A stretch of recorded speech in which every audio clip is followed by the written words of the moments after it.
Hello Anantapur welcome back to my channel all of you good morning friends. ఈ వీడియోలో వచ్చేసి ఈరోజు అనంతపురం టొమాటో మార్కెట్ యొక్క స్టాక్ ఇన్ఫర్మేషన్ తెలియజేస్తున్నానండి. సో నిన్న ఈరోజు వచ్చేసి కొంచెం కొత్త టొమాటో తోటల నుంచి స్టాక్ అనేది స్టార్ట్ అయిందనమాట రావడం.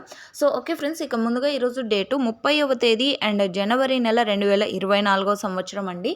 ఇక ఈరోజు అనంతపురం టొమాటో మార్కెట్ స్టాక్ తీసుకుంటే కనుక నిన్నటితో జస్ట్ కొద్దిగా తగ్గింది అని చెప్పొచ్చండి. అతి భారీగా ఏమీ కాదు, కొద్దిగా అయితే తగ్గింది. కానీ స్టాక్ అయితే చాలా వరకు తగ్గిపోయింది అనే చెప్పొచ్చు. ఈ ఏరియాలో టమోటాలు చాలా తక్కువగా ఉండడం వలన అండ్ ఎన్ని రోజులు వస్తాయి అంటున్నారండి. సో టమోటా తోటలు అయితే మంచి ప్రైజెస్ ఉన్నంత వరకు ఫార్మర్స్ అన్న వాళ్ళందరూ చాలా కేర్ఫుల్గా చూసుకుంటున్నారండి. సో ఉన్నంతలో కానీ టమోటాలను అయితే డైలీ కూడా తీసుకొస్తూనే ఉన్నారనమాట. ఎందుకంటే కొంచెం ప్రైజెస్ బెటర్గానే ఉన్నాయి కాబట్టి. సో ఈరోజు టోటల్ టమాటా స్టాక్ వచ్చేసి 43,000 బాక్సులు అండి. 43,000 బాక్సెస్ వచ్చిందనమాట. అండ్ ఇన్ఫర్మేషన్ యూజ్ అయితే ప్లీజ్ లైక్ చేయండి. Thank you.